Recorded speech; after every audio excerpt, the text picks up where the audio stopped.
Food पांडा वाले हों या कोई भी दूसरे डिलीवरी वाले, उनके साथ जो रवैया है वो इंतहाई काबिल अफसोस। हम अपना सारा गुस्सा इन गरीब लोगों के ऊपर निकाल देते हैं। बारिश हो, आंधी हो, तूफान हो, ये बेचारे हर हाल में लोगों के घरों तक उनका ऑर्डर डिलीवर करने में लगे होते हैं। मैनेजमेंट ने भी बाकायदा लिख कर लगाया होता है कि सफाई वाले, काम वाले, डिलीवरी वाले ये लिफ्ट यूज नहीं कर सकते। अस्सलाम वालेकुम, उम्मीद है आप सब खैरियत से होंगे। ऑनलाइन फूड, अगर आप या आपके घर वाले अक्सर या कभी कभी ऑनलाइन ऑर्डर करके खाने के लिए कुछ मंगवाते हैं, तो यकीन करें कि आप दुनिया के उन चंद खुशकिस्मत तरीन लोगों में से हैं जिनको अल्लाह ताला ने रिस्क में इतनी वसअत दी है कि अपनी बुनियादी ज़रूरियात ज़िंदगी पूरी करने के बाद भी उनके पास इस कदर पैसे बच जाते हैं कि वो अपनी मर्जी से ऑनलाइन कोई चीज़ ऑर्डर करें और उसको मंगवा सकें। ये सहूलत हर एक को मैसर नहीं है। ज़ाहिर है इसके लिए जेब में पैसों का होना ज़रूरी है, और इस शदीद महंगाई के दौर में लोग अपनी बिल्कुल बुनियादी ज़रूरियात ज़िंदगी पूरी नहीं कर पा रहे। उनकी 2 वक्त की रूखी सूखी रोटी का इंतज़ाम हो जाए तो ये उनके लिए बहुत बड़ी बात है। और इसमें कोई चीज़ ऑनलाइन ऑर्डर करना और उसको मंगवाना, ये तो वो बेचारे सोच भी नहीं सकते। इन्हीं गरीब और सफ़ेदपोश लोगों में वो लोग भी शामिल हैं जो हमारे घरों तक ऑनलाइन फूड डिलीवर करने के लिए आते हैं। वो फूड पांडा वाले हों या कोई भी दूसरे डिलीवरी वाले। क्या हमने कभी सोचा है कि वो बेचारे किस कदर मुश्किल और मजबूरी में ये सब करते हैं? आप खुद सोचें कि किसका दिल नहीं करता कि वो एक साफ सुथरा ऑफिस हो, वहां पे गर्मियों में एसी, सर्दियों में हीटर लगा हुआ हो, और वहां पे आराम से चेयर पे बैठ के वो काम करे। लेकिन जाहिर है ये सहूलत हर एक को मुयसर नहीं होती, और मजबूरी और गुर्बत इंसान से बहुत कुछ करवाती है। और इसी तरह ये बेचारे भी जून जुलाई की सख्त गर्मी हो, दिसंबर की सख्त ठंड हो, बारिश हो, आंधी हो, तूफान हो, जिस तरह का भी मौसम हो, ये बेचारे हर हाल में लोगों के घरों तक उनका ऑर्डर डिलीवर करने में लगे होते हैं। लेकिन इसके बावजूद हम में से बहुत से लोगों का उनके साथ जो रवैया है वो इंतहाई काबिल अफसोस है। वो ज़रा सा लेट हो जाए तो हम में से अक्सर लोग उनके ऊपर शदीद गुस्सा करने लग जाते हैं, उनको तरह तरह की बातें सुनाते हैं, और कुछ लोग गुस्से में ये कह देते हैं कि भाई उठाओ ये सब कुछ और ले जाओ यहाँ से। सिर्फ चंद लम्हों के लिए सोचें कि ऑर्डर लेट होने में उन बेचारों का कसूर तो तकरीबन ना होने के बराबर होता है। असल कसूर तो उस रेस्टोरेंट या दुकान वाले का होता है जहां पर आपने अपना ऑर्डर प्लेस किया होता है। वो आपका ऑर्डर उसको रेडी करके देगा तो वो बेचारा आपके घर तक लेके आएगा। लेकिन नहीं, हम उन्हें कुछ नहीं कहते, हम अपना सारा गुस्सा इन गरीब लोगों के ऊपर निकाल देते हैं। अब खुद सोचें, वो घर से बेचारा रोजी कमाने के लिए निकला है, उसने रास्ते में रुक के क्या करना है? वो अपना टाइम क्यों वेस्ट करेगा? वो एक ऑर्डर आपको डिलीवर करेगा तो उसको नेक्स्ट ऑर्डर मिलेगा, और इसी से तो उसने अपनी रोजी कमानी है। और कभी कभार वो बेचारा अपनी वजह से लेट होता है, और वो भी किसी मसले की वजह से। मसलन उसकी बाइक पंक्चर हो गई, वो रास्ता भूल गया, या किसी जगह पे ट्रैफिक में फंस गया। लेकिन नहीं, हम अपना सारा जो गुस्सा है वो इन बेचारों के ऊपर निकालते हैं, हालांकि असल कसूरवार जो है वो रेस्टोरेंट वाले या दुकान वाले होते हैं, जो आपको कहते हैं कि हम 30 मिनट में आपको ऑर्डर डिलीवर कर देंगे, हालांकि वो अपनी शॉप से ऑर्डर रेडी ही 40 या 50 मिनट बाद करके देते हैं। और कहीं कहीं तो वो रेस्टोरेंट वाले भी इस कदर जालिम है कि उन्होंने बाकायदा लिख कर लगाया होता है कि यहाँ पर जो पीने का ठंडा पानी पड़ा हुआ है ना, वो सिर्फ कस्टमर्स के लिए है। ये जो डिलीवरी वाले लड़के हैं ना, इनको अलाउ नहीं है वो पानी पीना। यार आप खुद सोचें कि आपके रेस्टोरेंट या आपकी दुकान से वो ऑर्डर डिलीवर कर रहे हैं लोगों के घरों तक, उनकी वजह से आपका बिजनेस चल रहा है, उनकी वजह से आपको प्रॉफिट हो रहा है, उनकी वजह से अल्लाह आपको रिस्क दे रहा है, और आप उन्हीं को पानी नहीं पीने दे रहे। क्या उनके पानी पीने से आपको इतना ज्यादा नुकसान हो रहा है? यकीन करें, आप उनको पानी पीने दें, वो आपको दिल से दुआएं देंगे, आपको कोई नुकसान नहीं होगा। और अगर फिर भी आपको लगता है कि आपको बहुत ज्यादा नुकसान हो रहा है, तो आप अपनी जो चीजें हैं, जो खाने की जो भी चीज आप बेचते हैं, उसकी कीमत में 5 या 10 रुपए का इजाफा कर दें। अगर आपका कोई कस्टमर आपका 500 रुपए का बर्गर लेके खा रहा है, तो वो 505 या 510 रुपए का भी लेके खा लेगा, तो यकीन करें उसको कोई फर्क नहीं पड़ेगा। लेकिन उस गरीब को अगर ठंडा पानी मिल जाएगा सख्त गर्मी में पीने के लिए, तो यकीन करें उसको बहुत फर्क पड़ेगा। इसी तरह बड़ी बड़ी ऊंची ऊंची बिल्डिंग्स में जो अपार्टमेंट्स और ऑफिस बने हुए हैं, वहां की मैनेजमेंट ने भी बाकायदा लिख कर लगाया होता है कि सफाई वाले, काम वाले, डिलीवरी वाले ये लिफ्ट यूज नहीं कर सकते, और अगर किसी ने की तो उसको उल्टा फाइन होगा।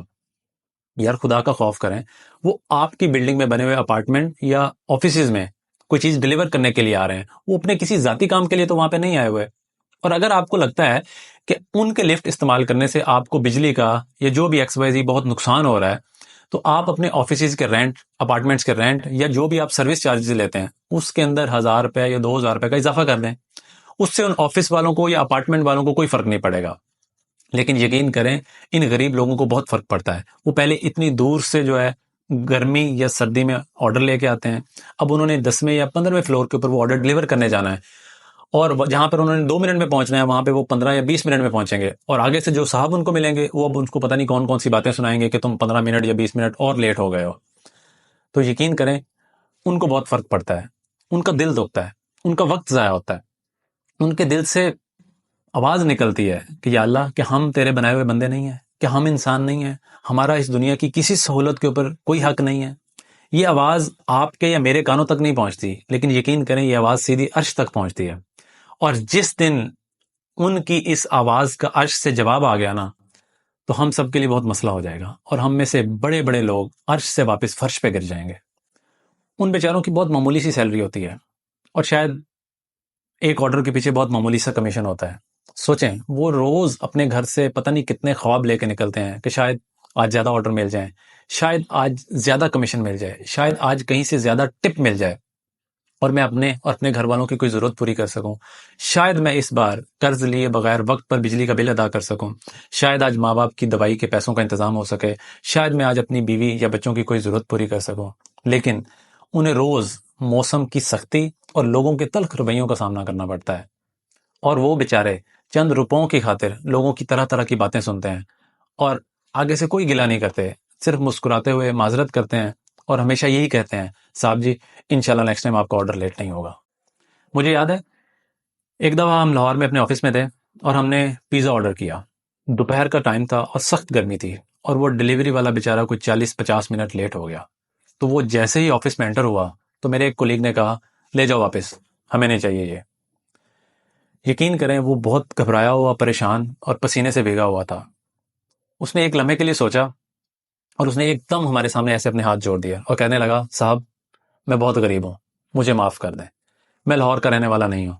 आज मेरा पहला दिन है लाहौर में, मैं ओकाड़ा से आया हूँ और मैं रास्ता भूल गया था, और रास्ता ढूंढते ढूंढते मैं रॉन्ग वे चला गया और उल्टा मेरा चालान भी हो गया। और अगर आपने ये पिज़्ज़ा भी वापस कर दिया तो इसके पैसे भी मुझे अपनी जेब से अदा करने पड़ेंगे। और यकीन करें कि उसकी आंखें भीगी हुई थीं और उसकी आवाज़ में जो दर्द और बेबसी थी वो हमें से शायद ही कोई महसूस कर सकता हो। मेरे उस कलीग ने एकदम उसको गले से लगा लिया, उससे माजरत की, बल्कि हम सब ने उससे माजरत की कि यार हमें आपके ऊपर कोई गुस्सा नहीं करना चाहिए था। उसको बिठाया, तसल्ली दी, पानी पिलाया, सब ने पैसे इकट्ठे करके उसको टिप दी कि इससे अपने जो आपका चालान हुआ है वो पे कर लेना। अब उसको कुछ हौसला हुआ, उसको कुछ तसल्ली हुई। उसकी आंखें अभी भी भीगी हुई थीं, लेकिन शायद इस बार शुक्रिया और खुशी से भीगी हुई थीं, लेकिन अब वो कुछ तसल्ली में था। और मैं अक्सर सोचता हूँ कि अगर वो लड़का उस दिन ऐसे ही वापस चला जाता तो पता नहीं उसकी कौन सी आह हमें लग जाती और आज हम किस हाल में होते। आए, आज हम सब मिलकर अपने आप से एक वादा करते हैं कि हम इस तरह के लोगों का बहुत ख्याल रखेंगे। वो जब भी कोई चीज़ डिलीवर करने के लिए आएंगे, हम उनसे खुश अखलाकी से पेश आएंगे, और अगर कभी वो थोड़ा बहुत लेट हो जाएं तो हम कभी उनके ऊपर गुस्सा नहीं करेंगे। अगर गर्मी का मौसम है तो वो जब भी आपके पास आएं, आप उन्हें ठंडा पानी पिलाएं। अगर मुमकिन हो तो उन्हें कहें, भाई 5 मिनट पंखे के नीचे बैठ जाओ, अपना पसीना खुश कर लो, सांस ले लो। इसी तरह अगर सख्त सर्दी का मौसम है तो उसे चाय ऑफर कर दें। यकीन करें, इनमें से कोई भी आपकी किसी ऑफर को कबूल नहीं करेगा। वो सिर्फ शुक्रिया अदा करेगा आपका और मुस्कुराता हुआ चला जाएगा, क्योंकि वो बेचारे तो यही सोचते हैं कि 10-15 मिनट रेस्ट के बजाय अगर हमें एक और ऑर्डर मिल जाएगा तो शायद शाम को कुछ 100-50 रुपए मेरे और इकट्ठे हो जाएंगे। लेकिन वो दिल ही दिल में खुशी महसूस करेंगे कि यार हमें किसी ने इज्जत दी है, हमारी मेहनत की किसी ने कदर की है। और उनके दिल से जो दुआएं निकलेंगी, आखिरत में तो आपको उनका अजर मिलेगा ही मिलेगा, लेकिन इस दुनिया में भी आप उसके असरात महसूस करेंगे, क्योंकि नेकी हो या बदी वो लौट कर जरूर आती है, जल्दी या देर से, लेकिन यकीन करें वो लौट कर जरूर आती है। और इन सब बातों के साथ साथ एक चीज को और वादा करें कि जब भी हम कोई चीज ऑनलाइन मंगवाएंगे तो जो भी हमारे घर ऑनलाइन वो चीज डिलीवर करने के लिए आएगा, हम उसको 100 रुपया एक्स्ट्रा टिप जरूर दिया करेंगे। अगर अल्लाह ने आपको रिस्क दिया है, आप 1000 रुपया 1500 रुपए का बर्गर, पिज्जा या कुछ भी खाने की चीज मंगवाते हैं और आपके रिस्क में कोई कमी नहीं आती, तो यकीन करें कि ये टिप के एक्स्ट्रा 100 रुपए से भी आपके रिस्क में कोई कमी नहीं आएगी। आपको कोई फर्क नहीं पड़ेगा, लेकिन उस बेचारे को बहुत फर्क पड़ेगा। इसी तरह 50-50 या 100-100 रुपए करके शायद डे एंड के ऊपर उसके पास 500-600 रुपए एक्स्ट्रा बन जाएं। वो हमारे लिए शायद बहुत मामूली सी रकम हो, लेकिन उस बेचारे के लिए वो बहुत बड़ी रकम होगी।